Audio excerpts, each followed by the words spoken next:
नमस्कार तुम्हाला दोघांनाही. नमस्कार. तर काकू काय नाव आहे तुमचं आणि काय त्रास आहे दातांचा? कल्पना पंढरीनाथ आयरे. मला दाढा नाहीत आणि पुढचे दात आहे ना ते पण मी नकली बसवलेले.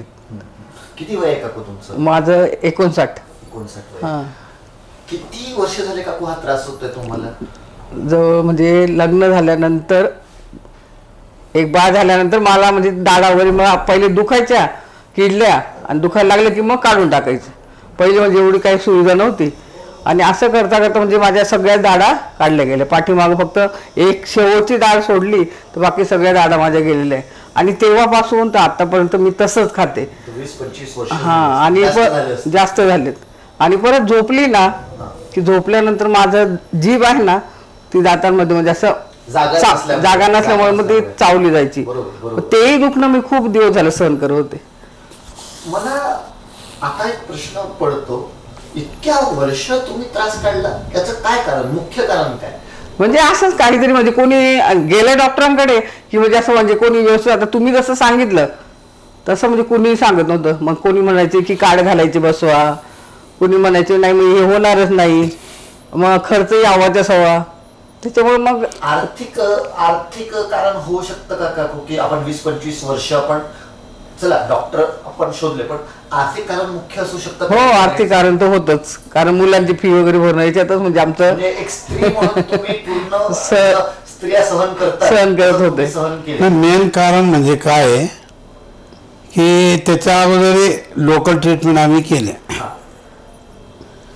पण त्याचा फारसा काय उपयोग झाला नाही. दुखणं होतं ते तसंच राहिलं. मग दात किडलेले होते ते काढून टाक तर ते पोखरले गेले की मग काढून टाकण्याशिवाय पर्याय नव्हता. अशा पद्धतीने ते काढलेत वर्ष काढत आहे आणि जोपर्यंत शक्ती होती तोपर्यंत ते सहन केलं. आणि जेवायला बसली नाही सगळे उठून जायचे पण मी अर्धीच भाकरी 1 तास मी अशी खात बसायची. अशी की ट्रीटमेंट घ्यायची, रूट कॅनल करायचं किंवा ब्रिज बसवायचं वगैरे किंवा प्लांटनेशन काय असतं ते करायचं तर त्याला डॉक्टरांनी खूप खर्च, एका दाताला जवळजवळ 25-30 हजार रुपये खर्च सांगितला. ते गॅरंटी नाही. 25,000 जरी म्हणले तरी 1 लाखामध्ये 4 दातं बसतील. मग कशी ट्रीटमेंट घ्यायची, बसून तरी काय उपयोग आहे? म्हणजे या पद्धतीने ते राहिल्या. आणि दुसरी गोष्ट अशी की जनरली दाताचं दुखणं सगळ्यांनाच असतं. जितकं आपल्याला रेटून नेता येईल तितकं आम्ही रेटून नेण्याचा प्रयत्न केला. उलट ती म्हणाली मला चावता येत नाही. अरे म्हणलं मला पण दाढा नाही, मी पण तसं चावतो. मग आम्ही दोघं एकमेकाला समजून घ्या, चला यांनाही चावता येत नाही मलाही नाही असं. तुझा त्रास जास्त झाला. मला यात आता एक प्रश्न टाकायचा आहे परत की तुम्ही जेवण करत नव्हत्या व्यवस्थित, बाकीचे करत होते, तुम्ही व्यवस्थित करत होत्या, तर दात नसल्यामुळे जेवण नसल्यामुळे तुमचे काय त्रास होते? मलाही हाच प्रॉब्लेम, ऍसिडिटी व्हायची. जेवण नीट चावलं गेलं नसल्यामुळे तर मग पोट पण माझं व्यवस्थित साफ होत नव्हतं आणि झोप मला रोज म्हणजे 2-2:30-3 वाजेपर्यंत झोप नाही. त्याच्या पुढे मग असं मग काहीतरी उपाय करायचे आणि झोपायचं असं होतं माझ्या जेवणासाठी. तुम्ही काही आता तुम्ही स्वतः स्वयंपाक करायचे म्हणून तुम्ही स्वतःला नरम चपाती गरम वगैरे खात असाल? हा, तसं म्हणजे तसं करून खायचं, थंड नाही तर मग चुरून ते खाता एकदम म्हणजे लिक्विड करून खाणं. मला हे विचारायचं आहे काकू, कारण की मला आठवतं जसं की आपण मार्च महिन्यात आला होता. हो. आज आपण जुलै महिन्यात ट्रीटमेंट करतोय. एवढा वेळ आपण घेतला, याच्या मागे आर्थिक कारण, वेळेचा अभाव किंवा अजून कुठले दुसरे कारण होते, असं काय होतं? काय दोघांनी प्रश्न आहे ना. मेन म्हणजे आमचा आर्थिक प्रॉब्लेम होताच. त्याच्या सगळ्या सोंग घेता येतात, पैशाचं आर्थिकचं नाही घेता येत. तुम्ही जरी एक माणुसकीच्या नात्याने एक कोऑपरेशनची तयारी दाखवली, जनरली इतर ठिकाणी ती दाखवत नाहीत.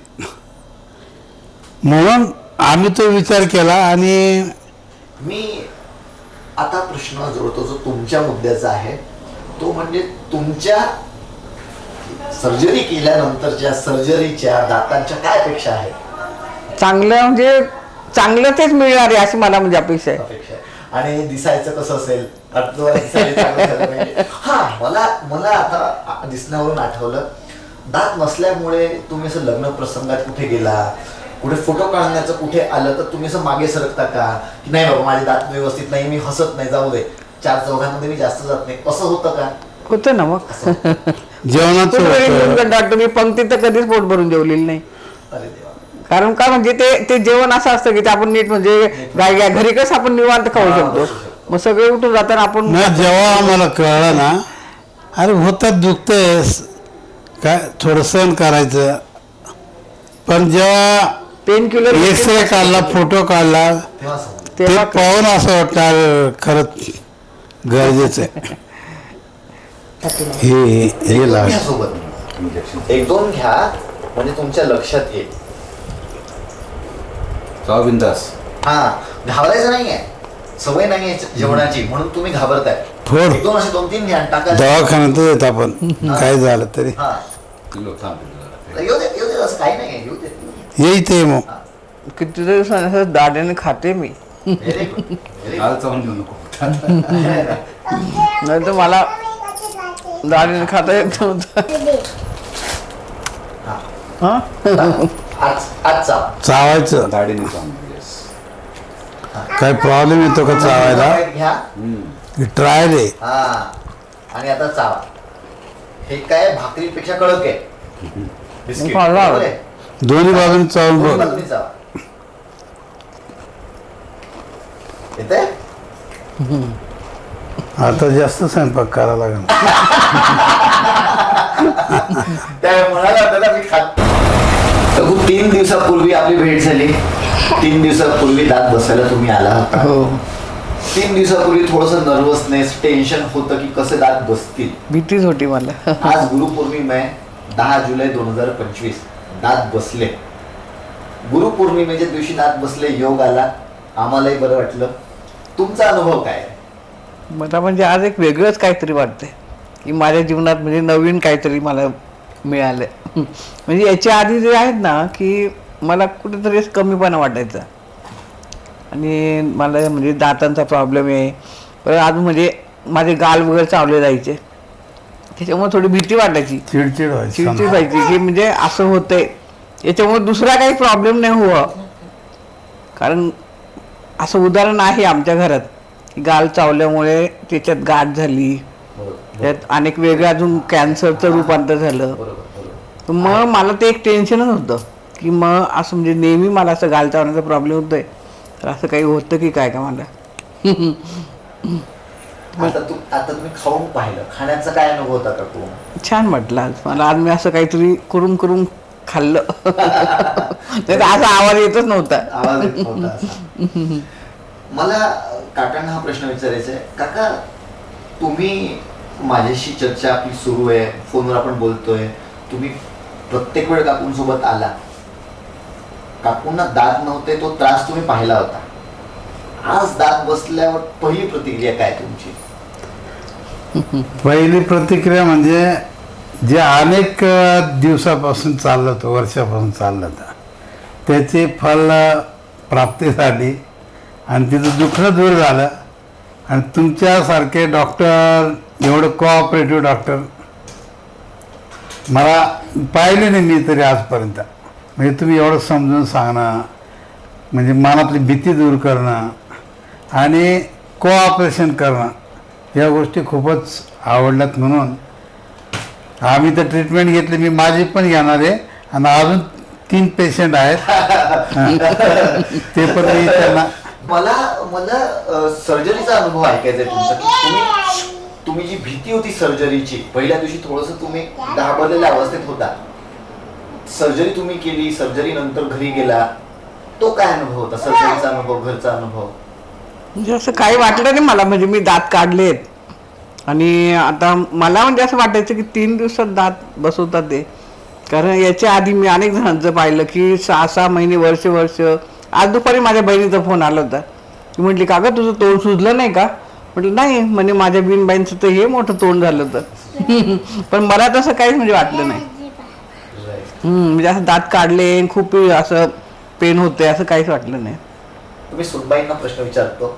तुम्ही यांना घरी पाहता रोज, दात जेव्हा नव्हते, कारण की एक स्त्री दुसऱ्या स्त्रीला जर त्रास समजते, तुमचा अनुभव काय होता जेव्हा यांना दात नव्हते? दात नव्हते तेव्हा त्यांना जेवणाला खूप टाईम लागायचा.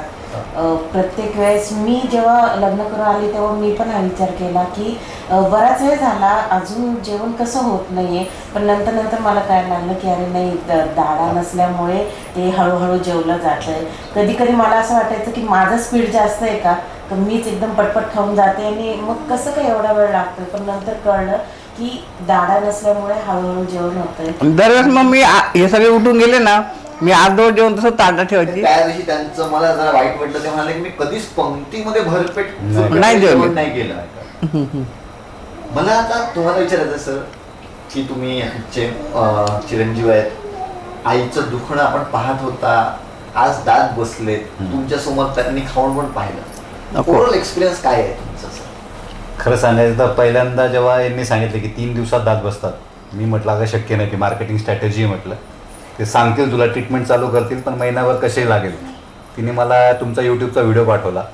मी तो व्हिडिओ पूर्ण नाही पाहिला. तिला म्हटलं बघ, म्हटलं असे व्हिडिओ करणारे आहेत ना, ते बेसिकली त्यांचं स्ट्रॅटेजी असते म्हटलं. ती एकदा ट्रीटमेंट स्टार्ट झाली का मग तू अडकलीस म्हटलं, आणि महिनाभर तुला अनुभव आहे ज्यांनी ट्रीटमेंट केली, ट्रान्सप्लांट केलं, इम्प्लांट केलं बेसिकली, तर त्यांचं तू पाहिलेलं आहे की 1 महिन्याच्या आत कोणाचीच ट्रीटमेंट झाली नाही, तुझी 3 दिवसात कशी होणार आहे, आणि तरी तुझी इच्छा आहे तर जाऊन बघ म्हटलं.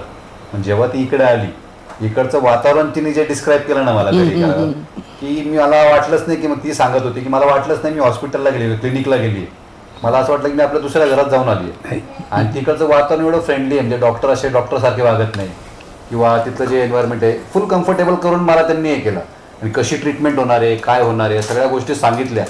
आणि त्याच्यानंतर मग मला जेव्हा मी रिलॅक्स झाले, मी कम्फर्ट झोनमध्ये गेले, त्याच्यानंतर मग आपण ट्रीटमेंट त्यांनी स्टार्ट केली. पहिल्या दिवशी जेव्हा ती आली तेव्हा तिने मला घरी आल्यावर सांगितलं, तिला बोलता येत नव्हतं, पण तरी तिने सांगितलं की माझं ठीक आहे म्हणे, मी बसून होते, पण ते डॉक्टर 5 तास उभे होते म्हणे. म्हणजे ते असं नाही की तेव्हा ते एका बाजूला मला घेत होते, माझी ट्रीटमेंट करत होते, आणि दुसऱ्या बाजूला दुसरा पेशंट होते. जोपर्यंत मी त्यांच्या अंडर होते तोपर्यंत त्यांनी दुसरा पेशंट घेतलाच नाही. तर मग याच्यावरून कळतं की इथं ट्रीटमेंट जी होते ना ती काळजीपूर्वक घेतली जाते, आणि जे कमिटमेंट केले त्या विथिन कमिटमेंटमध्येच झाली.